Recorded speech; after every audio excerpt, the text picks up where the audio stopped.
It's probably important to note that Son was carrying a hernia injury for all of last season, the majority of it. He has been phenomenal though, hasn't he, Charlie? Yeah, I mean, I think that is an important bit of context. He talked about this to us in the summer on their tour about how he was playing with pain for most of last season. Now he looks fully fit. Although that said, he's still being managed. I think he's only completed the 90 minutes twice this season. So that's quite exciting as well to think if he can fully shake off these issues, how good he could be. But yeah, I mean, when Kane went, I think a lot of people, they don't want to come out and say it publicly because the fans would have been uproar, but the replacement, such as it was, is Son. And it's interesting as well because Postecoglou started with Richarlison through the middle, first 3 games, and it just wasn't really working, both because Richarlison is lacking confidence, but also because Son is just so much better through the middle than he is out on the left now, and you've got to take advantage of your best players, and he is an absolutely world-class player, and he's showing that again. This might be the last time you mention Harry Kane today, but Adam, I guess I almost wondered if Son would also be a lesser of an impact without Harry Kane. It was almost the partnership that was a success as well. I suppose he's being fed by Maddison instead now, isn't he? So that's kind of the creative side of it is being taken care of. I still think Son is massively underrated, relative to how consistent he is, the number of goals he scores. I know nobody who actually you have a conversation with will ever say Son's not a good player, but I still don't think he's someone that when you see him on the Tottenham's team sheet as an opponent, you think, oh shit. But actually then he plays and you're like, God, he's really good. He's really good. And I think this season he's become a lot stronger. I did think watching him last season, I didn't realise that around the hernia issue, I thought he might have gone over that hill. Basically. Yeah. I thought, yeah. He's a player that had relied on pace to a certain extent, that was making a lot of runs from left through the middle, and I thought, how's he going to adapt his game? Is he going to be able to do that? Does he just?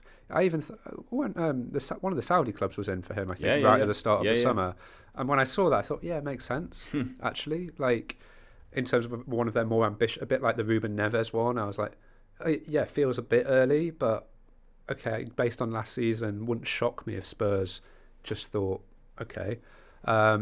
So no, he's been really good, and he also, I mean, even when he was immediately made captain as well, I think Tottenham put out the video of him being given the captaincy. I mean, he hadn't struck me as a natural captain, but managers they're just looking for very different things these days in captains. Look at when Ødegaard was made Arsenal captain, I think most people thought that's a bit odd, and then actually it just kind of makes sense once they start playing and they're consistent. Yeah, and he is so loved in the dressing room, and that was a big reason. Well, the whole logic behind making him captain was that he is just, it kind of unites all the different areas of the dressing room, and then kind of, and then Maddison, he's a big character with the English speakers. Then you've got Romero, who's the kind of voice for the Spanish-speaking players, so it kind of made sense. But I mean, also with Son, he has had some really good runs when Kane was out before. If you think that Champions League final that Spurs got to, Kane didn't really play in a lot of those games. He was out from the first leg against City, so missed the second leg, missed both the Ajax legs, and Son